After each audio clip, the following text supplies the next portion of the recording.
What's up, guys? Welcome back to the channel. Today we're going to trade the S&P 500.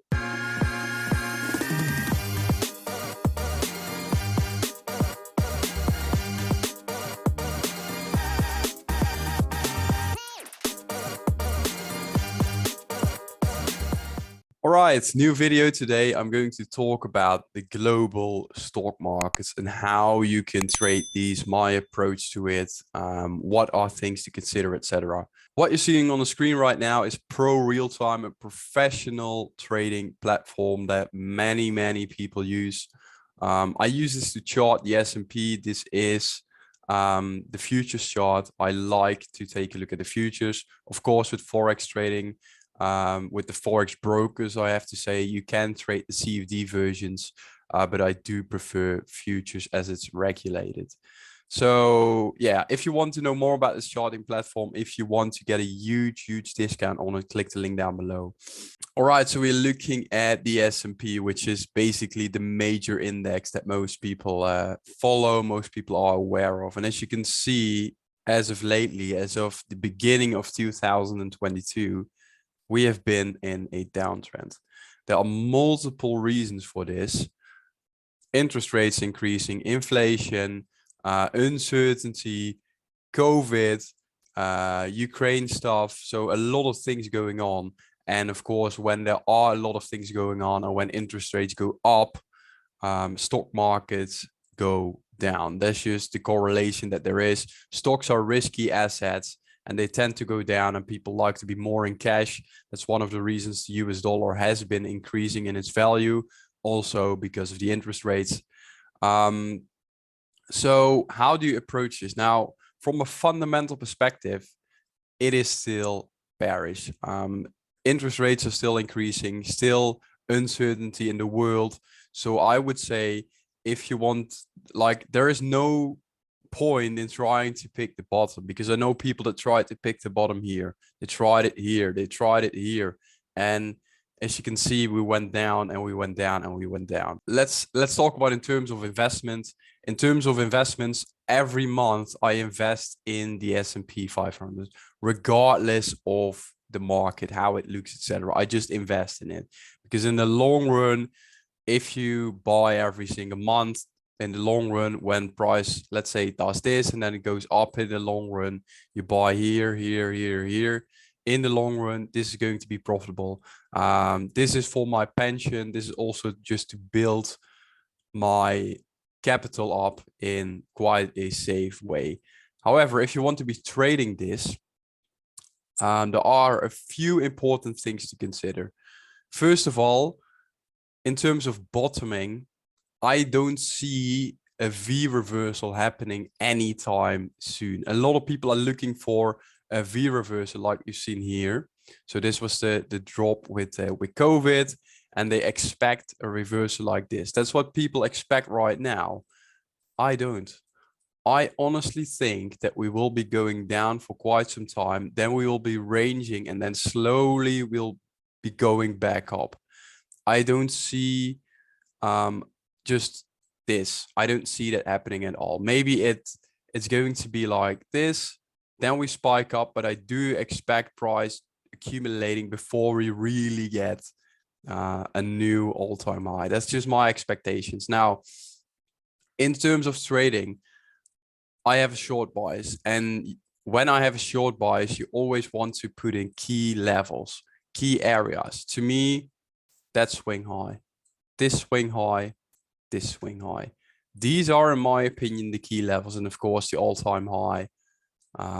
That's what you want to mark out. Now, why are these the key levels? Why do you want to highlight those? If you're going to take a look at past price action, where the top formed, this is essentially a distribution pattern that we see here. We made a key high, we made another high, so basically a double top. Then we went above there, we distributed, and then we aggressively fell down. Then we retest the level from below and we fall down. I've spoken about this before. Same thing here, double top, we go up, fall down, retest from below and fall down. This, what you see in these areas, is very bearish. And that's what you want to be looking for at these key levels. We have a top forming here. So what I want to see is price going up, forming another top, going above the level, and then quickly falling back down. This would be an ideal scenario for me to go short. And that's what I will be looking for in these types of indices. I swing trade, so this is the daily time frame, but this, you can use this as a bias. For example, if you see this happening, then you go in the lower time frames, you get an entry on the retest, and you ride it down to the next area of structure, which right now is here. Swing high, swing low. So this would be the area of interest that I would be targeting. In terms of longs, like short-term longs, this is the key low, but like I said, it's short-term. Look at what happened previously. This is the key low. We take it out and we get a short move to the upside. This becomes the key low. We take it out. We get a short move to the upside. This becomes the key low. We take it out. We get a short move to the upside. So essentially, if you get something like this, quick rejection back up, you can play it to the next level, which right now would be here. But I wouldn't hold it until we make new highs and then we break that area. Level to level plays, especially if you're looking for longs, because the bias for me is still bearish. And yes, you can see big up moves, but in terms of the long term, in the grand scheme of things, I think we're still bearish. So the key levels again, if I'm only going to draw in the closest to market, it's those levels. For a short-term long, this is what I want to see. And then I would play it to the next level, which is this one. For a short, I want to see this happening for a short. Basically the same stuff as we had seen here, same stuff as we've seen here. It's simple stuff, guys, because essentially what happens in this area is people that were selling in this area place the stops above here. People will also be buying the breakout because this is such a clear level. So they buy the breakout. So essentially there's a lot of buying up here, but then price just collapses down despite of all the buying. And that usually gives you a sign that, okay, something is up and that you want to be looking for a short. So that's what I want to look for in this area. That's how I approach this. Like I said, I invest every single month, but in terms of swing trades, I sometimes take swing trades in commodities and indices as well. And these are really, really longer term swing trades that I hold for weeks, months, sometimes even years. So that would be my approach. If we go short here, then you potentially hold it for weeks until your target gets hit. That's my style. That's my approach. So yeah, that's basically it. Let's take a look at the other index. So this is the NASDAQ index, also one of the main indexes. And as you can see, it's quite similar to the S&P. We had this V-shaped return with COVID in the beginning. Then we had a topping formation there. And since then, we also had a bearish bias. But again, what's interesting is that the same stuff in terms of taking out lows and having quick up moves happened here as well. If we analyze this, we have a double bottom. We take it out, quick move up. Key low, we take it out, quick move up. Key low, we take it out, quick move up. Key low, we take it out, move up. So the same things happen over and over again. It's even on a smaller scale. Look at that. We take it out, we have a small move up. We take this out, and now we're slowly moving up again. So that's what you want to be looking for, in my opinion, if you are going to be looking for longs. In terms of shorts, basically the same stuff that I showed you on the S&P.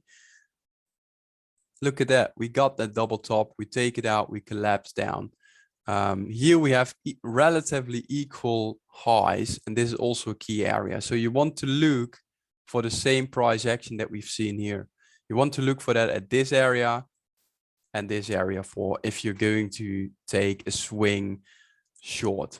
The NASDAQ is often a bit more volatile than the S&P, so that's something to consider as well.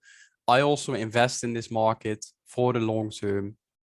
So yeah, that's basically it for this particular instrument. Now we're at the hourly time frame, and yeah, of course there are levels here, but in terms of trading those levels, that's not really my style, especially when with the S&P and our indexes.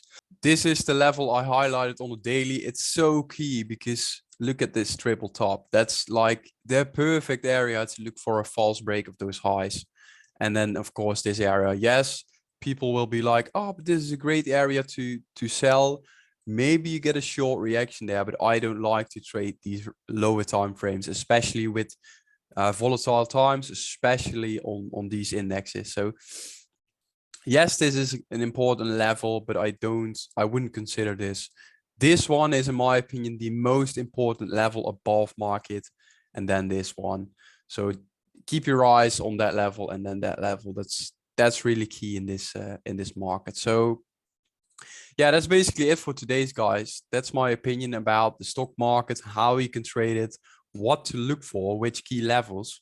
If you have questions, let me know. If you want to know more about this platform, click the link down below. They have a great support team. If you ask questions, they respond very quickly with the right answers. So that's it for today. Have a great day. See you next week.